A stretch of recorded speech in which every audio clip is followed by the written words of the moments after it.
O Guarani, de José de Alencar. Parte 2, capítulo 14. A chácara.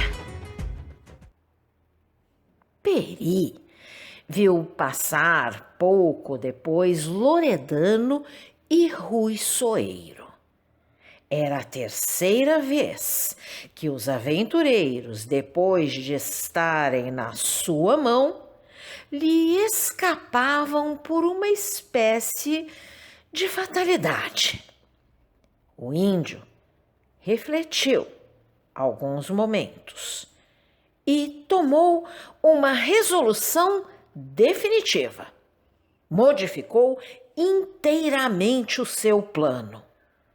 A princípio, decidira não atacar os três inimigos de frente, não porque os temesse, mas sim porque receava que, morrendo, pudessem realizar a salvo o projeto, cujo segredo só ele sabia. Conheceu, porém, que não havia remédio, senão recorrer a este expediente. O tempo corria. De um momento para outro, podia o italiano executar a sua trama. O que precisava era achar um meio para, no caso de sucumbir, prevenir a Dom Antônio de Maris do perigo que o ameaçava. Este meio havia já acudido ao pensamento do índio. Foi ter com Álvaro, que o esperava. O moço já o tinha esquecido. Pensava em Cecília, na sua afeição quebrada, na sua mais doce esperança murcha e talvez perdida para sempre. Às vezes, também apresentava-se ao seu espírito a imagem melancólica de Isabel. Lembrava-se que ela também amava e não era amada.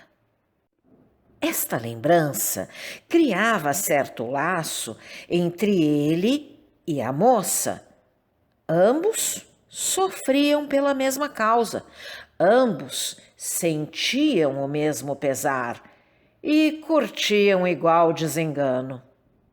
Depois vinha a ideia de que era a ele que Isabel amava. Sem querer, repassava na memória as ternas palavras, revia o sorriso triste e os olhares de fogo que se aveludavam com a languidez do amor. Parecia-lhe que sentia ainda o hálito perfumado da moça, a pressão da cabeça desfalecida em seu ombro, o contato das mãos trêmulas e o eco das queixas murmuradas pela voz maviosa. O coração lhe palpitava com violência. Esquecia-se, revendo a bela imagem de um moreno suave, a que o amor dava reflexos e uma auréola esplêndida. Mas, de repente, estremecia, como se a moça ainda estivesse perto dele. Passava a mão pela fronte para arrancar as reminiscências que o incomodavam e tornava a indiferença de Cecília e ao desengano de suas esperanças. Quando Peri se aproximou, Álvaro estava num dos momentos de tédio e desapego da vida que sucedem às dores profundas.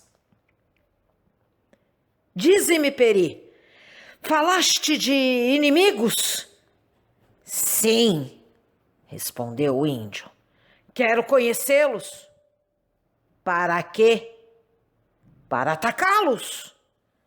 Mas são 3. Melhor? O índio hesitou. Não, Peri quer combater só os inimigos de sua senhora. Se ele morrer, tu saberás tudo. Acaba então o que Peri tiver começado. Para que este mistério? Não podes dizer já quem são esses inimigos? Peri pode, mas não quer dizer. Por quê? Porque tu és bom e pensas que os outros também são. Tu defenderás os maus. Oh, que não! Fala! Ouve. Se Peri não aparecer amanhã, tu não tornarás a vê-lo, mas a alma de Peri voltará para te dizer os nomes deles. Como? Tu verás, são 3. Querem ofender a senhora, matar seu pai, a ti, a todos da casa. Tem outros que o seguem. Uma revolta! Exclamou Álvaro. O primeiro deles quer fugir e levar Ceci, que tu amas, mas Peri não deixará. É impossível, disse o moço surpreendido. Peri te diz a verdade. Não creio. Com efeito, o cavalheiro, atribuindo as desconfianças do índio a uma exageração filha da sua dedicação extrema pela filha de Dom Antônio, não podia acreditar no horrível atentado. Sua direitura de sentimentos repelia a possibilidade de um crime tal.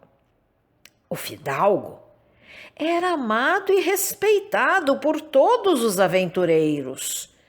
Nunca, durante 10 anos que o moço o acompanhava, se tinha dado na banda um só ato de insubordinação contra a pessoa do chefe. Havia faltas de disciplina, rixas entre os companheiros, tentativas de deserção, mas não passava disto.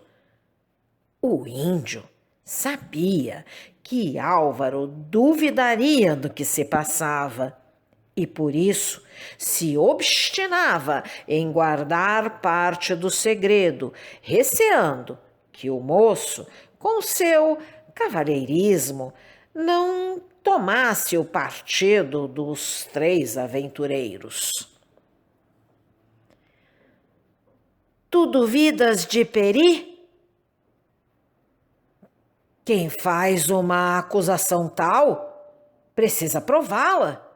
Tu és um amigo, Peri, mas os outros também o são. E têm o direito de se defenderem. Quando um homem vai morrer, tu julgas que ele mente? Perguntou o índio com firmeza. Que queres dizer com isso? Peri vai vingar sua senhora, vai se separar de tudo quanto ama, se ele perder a vida. Dirás ainda que se engana? Álvaro foi abalado pelas palavras do índio. Melhor é que fales a Dom Antônio de Maris. Não! Ele e tu servem para combater homens que atacam pela frente. Peri sabe caçar o tigre na floresta e esmagar a cobra que vai lançar o bote. Mas então o que queres de mim? Que se Peri morrer, acredites no que ele te diz e faças o que ele fez, que salves a senhora. Assassinar? Nunca, Peri, nunca o meu braço brandirá o ferro, senão contra o ferro. O índio lançou ao moço um olhar que brilhou nas trevas. Tu não amas Ceci? Álvaro estremeceu. Se tu a amasses, matarias teu irmão para livrá-la de um perigo. Peri, talvez não compreendas o que vou dizer-te. Daria a minha vida sem hesitar por Cecília, mas a minha honra pertence a Deus e à memória de meu pai. Os dois homens olharam-se um momento em silêncio. Ambos tinham a mesma grandeza de alma e a mesma nobreza de sentimentos. Entretanto, as circunstâncias da vida haviam criado neles um contraste. Em Álvaro, a honra e um espírito de lealdade cavalheiresca dominavam todas as suas ações.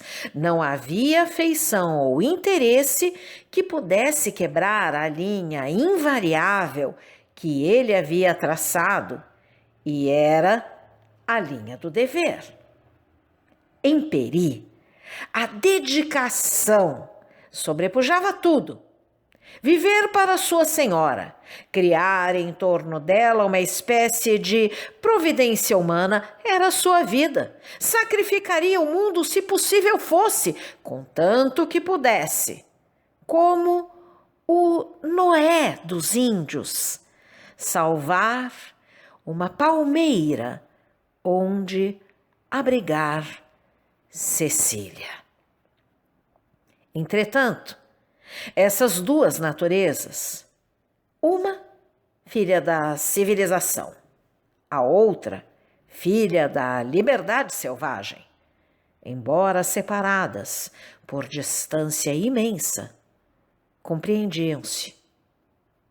A sorte lhes traçara um caminho diferente, mas Deus vazara em suas almas o mesmo germe do heroísmo que nutre os grandes sentimentos. Peri conheceu que Álvaro não cederia. Álvaro sabia que Peri, apesar de sua recusa, cumpriria exatamente o que tinha resolvido. O índio, a princípio, parecia impressionado pela obstinação do cavalheiro. Porém, ergueu a cabeça com um gesto altivo e, batendo com a mão no peito largo e vitorioso, disse em tom de energia: Peri só defenderá sua senhora, não precisa de ninguém. É forte, tem como a andorinha as asas de suas flechas, como a cascavel o veneno das setas, como o tigre a força do seu braço, como a ema a velocidade de sua carreira. Só pode morrer uma vez, mas uma vida lhe basta. Pois bem, amigo, respondeu o cavalheiro com nobreza, vais realizar o teu sacrifício, eu cumprirei o meu dever. Tenho uma vida também, e a minha espada. Farei de uma a sombra de Cecília, com a outra traçarei em torno dela um círculo de ferro. Podes ficar certo que os inimigos que passarem por cima de teu corpo acharão o meu antes de chegarem à tua senhora. Tu és grande. Podias ter nascido no deserto e ser o rei das florestas. Peri te chamaria irmão. Apertaram as mãos e dirigiram-se à casa. Em caminho, Álvaro lembrou-se que ainda não conhecia os homens contra os quais tinha de defender Cecília. Perguntou seus nomes. Peri recusou formalmente e prometeu que o cavalheiro saberia quando fosse tempo. O índio tinha sua ideia. Chegando à casa, os dois separaram-se. Álvaro ganhou o aposento que ocupava. Peri encaminhou-se para o jardim de Cecília. Eram então 8 horas da noite. Toda a família se achava reunida na ceia. O quarto da menina estava às escuras. Peri examinou os arredores para ver se tudo estava tranquilo e em sossego e sentou-se num banco do jardim. Meia hora depois, uma luz esclareceu a janela do quarto e a porta, abrindo-se, deixou ver o corpinho gracioso de Cecília, que destacava no vão esclarecido. A menina, avistando o índio, correu para ele. "Meu pobre Peri", disse ela, "tu sofreste hoje muito, não é verdade? E achaste tua senhora bem má e bem ingrata, porque te mandou partir. Mas agora meu pai disse, ficarás conosco para sempre." "Tu és boa senhora, tu choravas quando Peri ia partir, pediste para ele ficar." "Então, não tens queixa de Ceci?" disse a menina sorrindo. "O escravo pode ter queixa de sua senhora?" tornou o índio simplesmente. "Mas tu não és escravo", respondeu Cecília, com um gesto de contrariedade. "Tu és um amigo sincero e dedicado. 2 vezes me salvaste a vida. Fazes impossíveis para me veres contente e satisfeita. Todos os dias te arriscas a morrer por minha causa." O índio sorriu. "Que queres que Peri faça de sua vida, senhora?" "Quero que estime sua senhora e lhe obedeça e aprenda o que ela lhe ensinar, para ser um cavalheiro, como meu irmão Dom Diogo e senhor Álvaro." Peri abanou a cabeça. "Olha", continuou a menina, "Ceci vai te ensinar a conhecer o Senhor do céu e a rezar também e ler bonitas histórias. Quando souberes tudo isto, ela bordará um manto de seda para ti. Terá uma espada e uma cruz no peito. Sim, a planta precisa de sol para crescer. A flor precisa de água para abrir. Peri precisa de liberdade para viver. Mas tu serás livre e nobre como meu pai." "Não. O pássaro que voa nos ares cai se lhe quebram as asas. O peixe que nada no rio morre se o deitam em terra. Peri será como o pássaro e como o peixe se tu cortas as suas asas e o tiras da vida em que nasceu." Cecília bateu com o pé em sinal de impaciência. "Não te zangas, senhora."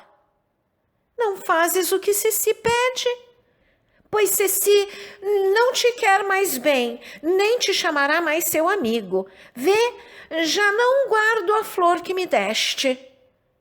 E a linda menina, machucando a flor que arrancou dos cabelos, correu para o seu quarto e bateu a porta com violência. O índio voltou pesaroso à sua cabana.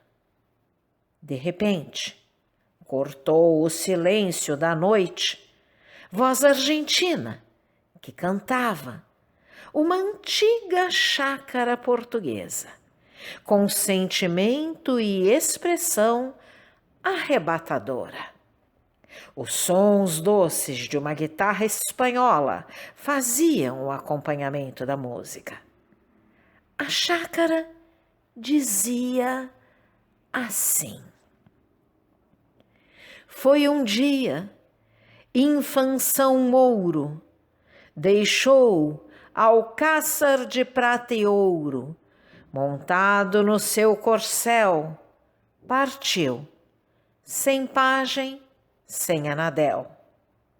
Do castelo a Barbacã chegou, viu formosa castelã, aos pés daquela quem ama, jurou ser fiel à sua dama.